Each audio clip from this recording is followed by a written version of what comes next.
ہماری غذا کے متعلق پوری دنیا میں ایسی چیزیں قائم کر دیں. آپ کا کیا میرا کیا کھانا مشکل ہے. آج میں اگر بات کروں اور اگر میں اوپن کروں بہت ساری چیزیں تو جینا دشوار ہو جائے گا.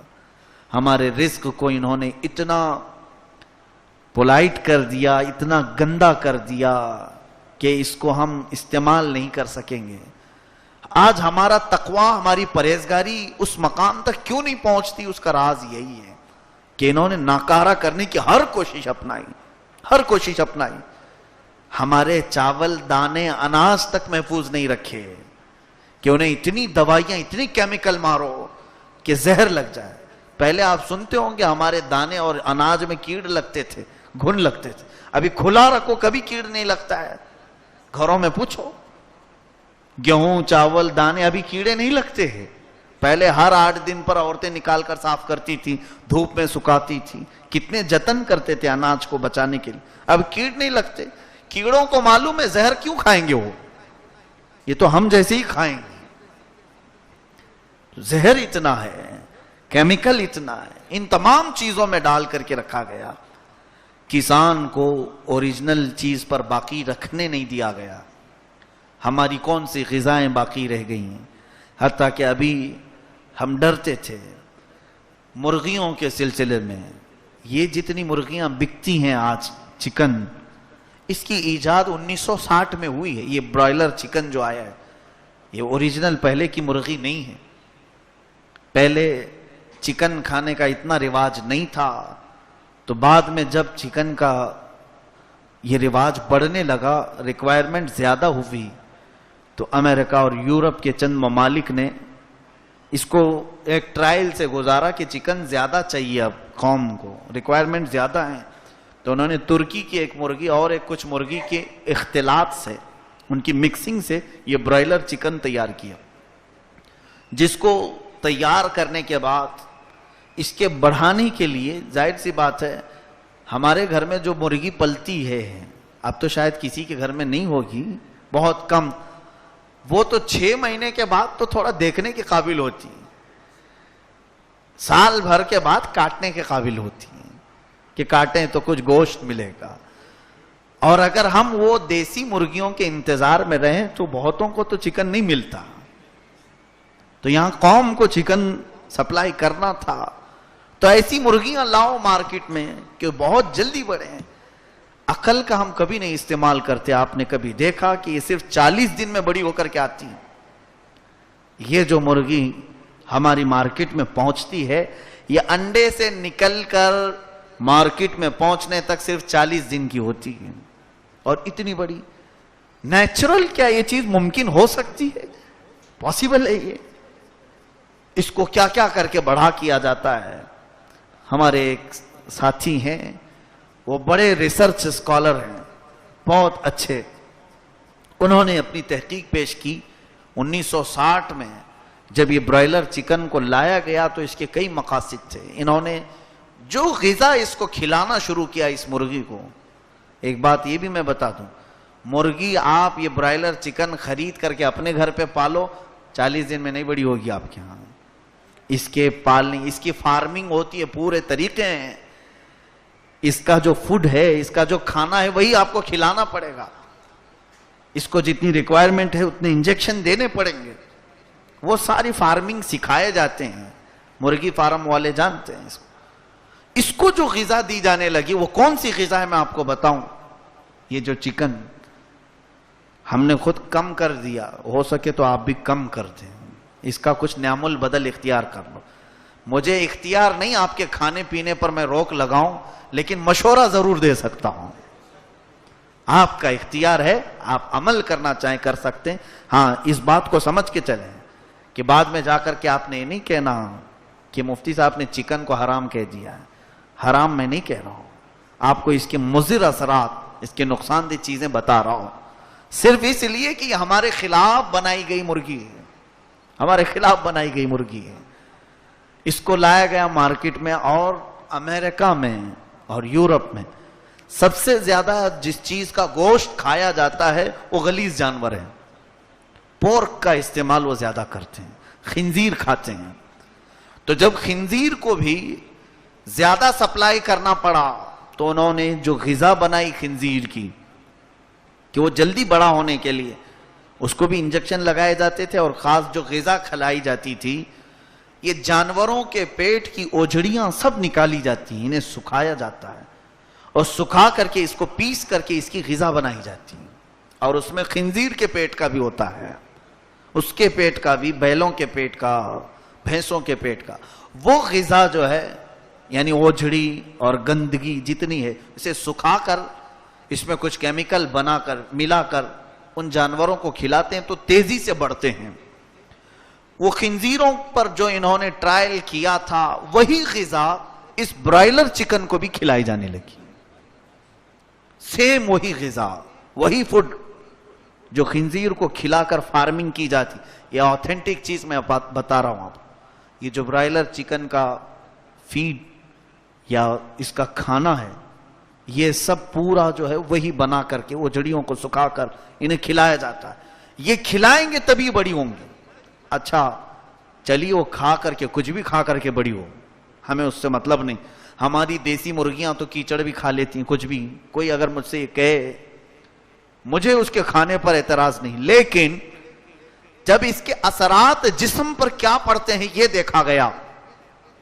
میں میرے ساتھی کے بارے میں جو بتا رہا ہوں انہوں نے اپنی تحقیق پیش کی کہ اس مرغی کے جو اثرات ہیں، جسمانی صحت تو خراب کرنی ہی کرنی ہے اس کو، جسم، بہت سارے لوگوں کو جسم پہ آ رہا ہے، ان کے لیے یہ بات ہے کہ ہارٹ، بلڈ پریشر، یہ تمام بیماریاں چکن سے سب سے زیادہ آ سکتی ہیں۔ یہ برائلر چکن جو 40 دن میں ہمارے گھر میں آئی ہے، اس سے بیماریاں تو ہے ہی ہیں، لیکن جو مجھے لگی بات، ایسی بیماریاں جب پہلی مرتبہ انہوں نے مجھ سے یہ کہا کہ حضرت یہ بہت بیماریاں ہیں، کہا ہم کون سی صحت مند غذا کھا رہے ہیں، ہمارا چاول بھی پاک نہیں آتا، سب بیماریاں کھا رہے ہیں تو یہ ایک بیماری کھا لیں گے کیا ہے؟ کہا نہیں، مجھے ڈر اس وقت لگا جب انہوں نے اس کا دوسرا نیگیٹو اثر کیا بتایا، کہا کہ ہم نے یہ بھی دیکھا کہ اس چکن کے استعمال کرنے سے انسان کے اندر خاص طور پر جو روحانی اثر آتا ہے وہ یہ ہے کہ اس کے اندر شہوتیں بہت زیادہ بڑھتی ہیں، خاص طور پر ہومو سیکسول زیادہ بڑھتا ہے، ہومو سیکسول، ہم جنس پرستی، مرد کا مرد سے خواہش پوری کرنے کی خواہش، عورت کا عورت کے سے، گے اور لیزبین کی کثرت اسی چکن کی بنیاد پر آئی۔ اس دن سے مجھے ڈر لگنے لگا کہ اگر کہا جاتا کہ بیماریاں ہیں تو ہم تو سنتے ہی آ رہے ہیں کہ اناج میں بیماری، اس میں بیماری، اس میں چکن میں بھی ہوگی اور 2 بیماریاں ساتھ لے لیں گے، لیکن جہاں یہ اخلاق کی تباہی سامنے آئی ڈر لگنے لگا کہ اس کو جو غذا کھلا کر کے بڑا کیا جا رہا ہے، اس چکن کو جو غذا کھلا کر کے بڑا کیا جا رہا ہے، اس کے گوشت میں یہ تاثیر ہے کہ کھانے والے جنسی شہوت کے بہت بڑے پجاری بن جاتے ہیں، ایسے کہ وہ کنٹرول نہیں کر پاتے۔ اور جنسی خواہش 2 طرح کی ہوتی ہے، ایک نیچرل ہے مرد کا عورت کی خواہش کرنا، اور ایک غیر نیچرل ہے مرد کی خواہش کرے، عورت کی خواہش کرے، اور یہ آج کی دنیا میں کثرت سے دیکھنے کو مل رہا ہے۔ کیا آج یہ نہیں ہے؟ آج کئی ملک کی پارلیمنٹ میں آواز اٹھائی جا رہی ہے کہ گے اور لیزبین کو قانونی اختیار دیا جائے، قانونی حیثیت دی جائے۔ ہالینڈ ایک ایسا ملک ہے جہاں اگر لڑکا لڑکے سے شادی کرے تو وہ سٹیزن شپ دے دیتے ہیں، ویزا ایشو کرتے ہیں، ان کو چاہیے یہ سارے خسرے وہاں جا کر کے جمع ہو جائیں، سارے خسرے ہی کہتے ہیں ان کو جو نامرد ہوتے ہیں، ان لوگوں کا ملک بن جائے۔ میرے عزیزو، یہ کیوں بنائی گئی آج مجھے سمجھ میں آیا۔ اللہ تعالیٰ نے ان کے مکر اور ان کے دجل اور ان کے فریب سے بچانے کے لیے ہمیں آیت بار بار یہ پڑھائی ہم کو، ورنہ یوں ہی ہر رکعت میں ہی مولا یہ نہیں کہلواتا ہم سے غیر المغضوب علیہم ولا الضالین، اے اللہ ہم کو یہودیوں اور عیسائیوں کے راستے پر نہ چلا۔ حضرت ابو منصور عبد القاہر بغدادی رضی اللہ تعالیٰ عنہ ایک بزرگ گزرے ہیں، بہت پائے کے بزرگ، غوث پاک رضی اللہ تعالیٰ عنہ کے زمانے کے بزرگ، شیخ عبد القاہر بغدادی، ان کی لکھی ہوئی کتابیں بھی، انہوں نے بہت ساری پیشین گوئیاں کی ہیں. پیشین گوئیاں مطلب بعد میں آنے والے حالات کو، فیوچرز کے بارے میں جو بتایا جاتا ہے، پریڈیکیشن جس کو کہتے ہیں. تو حضرت عبد القاہر بغدادی رحمۃ اللہ علیہ نے کچھ پریڈیکیشنز، کچھ ایسی بھی باتیں بتائی ہیں کہ جب 2000ویں سال کی ابتدا ہوگی، یعنی یہی سینچری 2000 سال کے 21ویں صدی شروع ہوگی، یا پھر 19ویں صدی یا 20ویں صدی کا آخری حصہ ہوگا، تو انہوں نے لکھا ہے کتاب میں کہ مسلمانوں میں خنزیر کھانے کا رواج ہو جائے گا. تو شروع میں علماء نے اس کو ریجیکٹ کیا، یہ بات سمجھ میں نہیں آتی، کیوں مسلمان بھلا خنزیر کھائے گا؟ ابھی پاکستان کے چند علماء نے اس کتاب کو پھر سے دوبارہ سامنے لائے اور کہا کہ حضرت عبد القاہر بغدادی رحمۃ اللہ علیہ نے جو فرمایا تھا کہ 20ویں صدی کے بعد مسلمانوں میں خنزیر کا رواج آ جائے گا، اگرچہ اوریجنل خنزیر نہیں کھاتے لیکن اس کے پیٹ کی غذا کھا کر بڑی ہوئی چکن جو کھاتے ہیں، شاید اسی کی طرف ان کا اشارہ رہا ہوگا، اسی کی طرف ان کا اشارہ رہا ہوگا. اور ہمارے ایک بزرگ نے بہت پیاری مثال بیان فرمائی، علامہ احمد یار خان نعیمی رحمۃ اللہ علیہ، کہ ان مرغیوں کے کھانے کی وجہ سے جو ہماری آج حالت بنی ہے، کوئی آپ یہ مت سمجھیں کہ پورا میٹر مرغی کے خلاف ہو گئے ہیں. کچھ تو بات ہے جو کہہ رہا ہوں، کوئی تو بات ہے. مجھے ایسا نہیں ہے کہ میں چکن نہیں کھاتا، میں بھی کھاتا ہوں. اللہ مجھے بھی عمل کی توفیق عطا کرے، آپ کو بھی. جتنا ہو سکے ہم چھوڑ سکیں، جتنا ہو سکے اوائڈ کریں. یہ نہیں ہے کہ ایک ساتھ ہم اپنے معاشرے سے نکال دیں، ایسا مشکل ہے، لیکن جب اس کے مضر اثرات ہمارے سامنے آئے، دیکھیے آپ کو ڈاکٹر، اچھا والا جو ڈاکٹر ہے وہ پہلے یہ بتائے گا کوشش کرو کہ دوائی استعمال نہ ہو، پرہیز ہی پہ رہو. ہوتا ہے کہ نہیں؟ زیادہ سے زیادہ کوشش یہ کرو کہ پرہیز کرو، دوائی استعمال کرنے سے بہتر ہے. یہی بات میں بھی کہہ رہا ہوں، آپ سے یہی میں گزارش کر رہا ہوں کہ وہ وقت نہ آنے پائے کہ اس کی خراب اثرات ہمارے جسموں پر آئے. علامہ احمد یار خان نعیمی رحمۃ اللہ علیہ نے بڑی پیاری بات فرمائی جو لگتی ہوئی ہے. ان دیسی مرغیوں میں اور یہ فارم مرغیوں میں بڑا فرق ہے. ان کی عادتیں کھانے کی وجہ سے ہمارے اندر آئی بھی ویسی ہیں.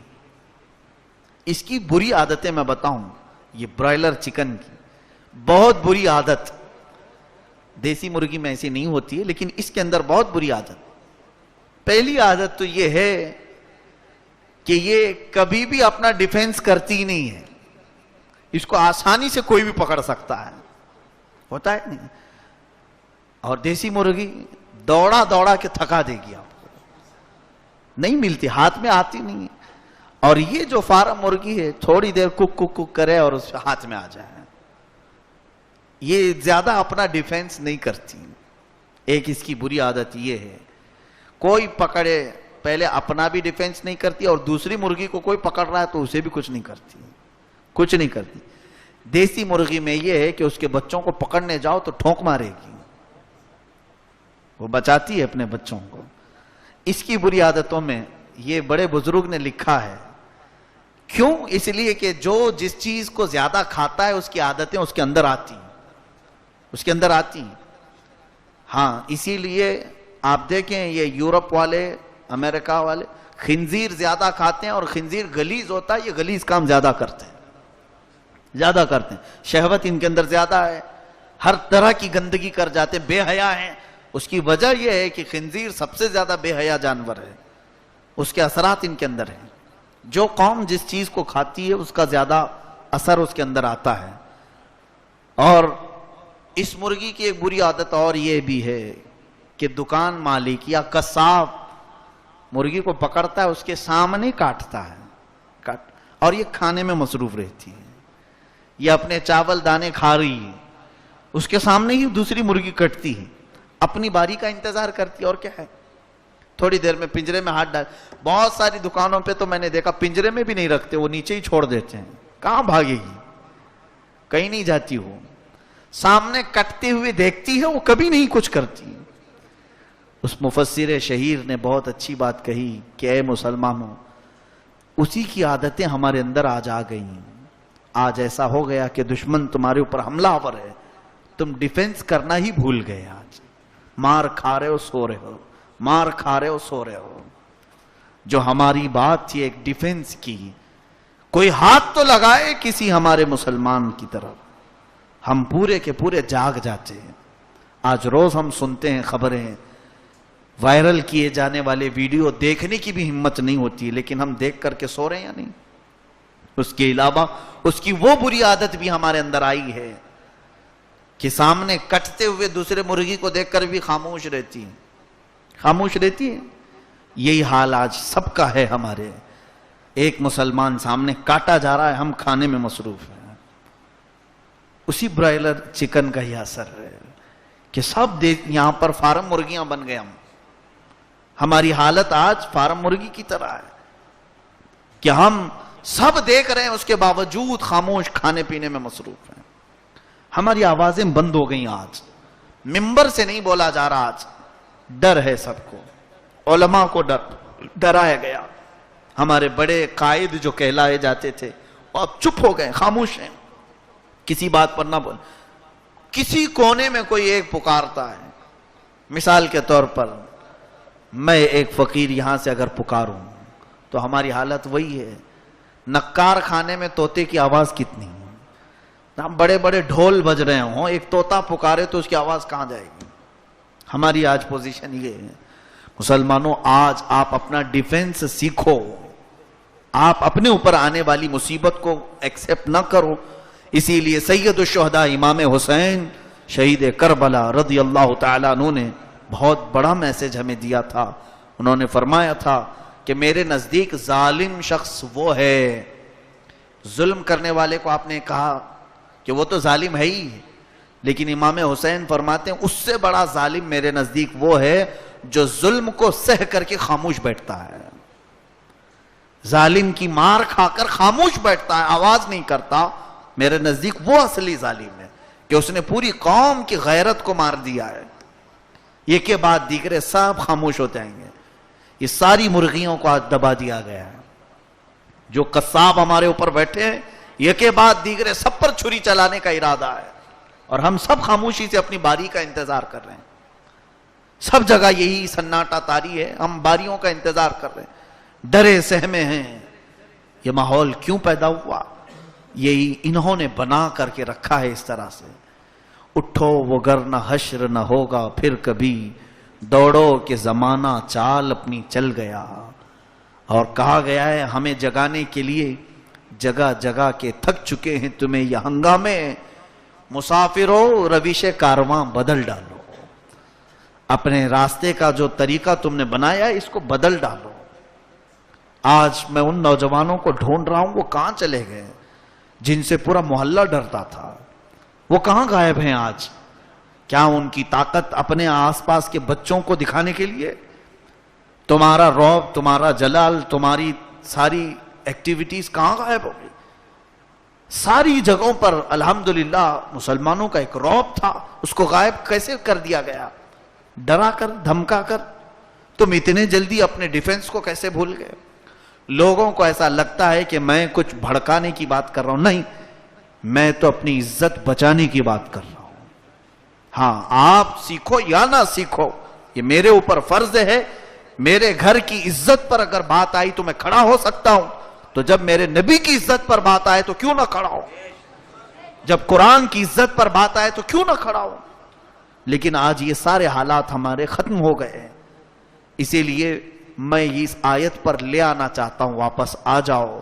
میرے رب نے جو فرمایا وہ سچ ہے۔ ایک ہی علاج ہے، راستہ بدلو، راستہ چینج کرو۔ آپ جو راستے پر چلے ہو وہ راستہ ہمارا ہے نہیں۔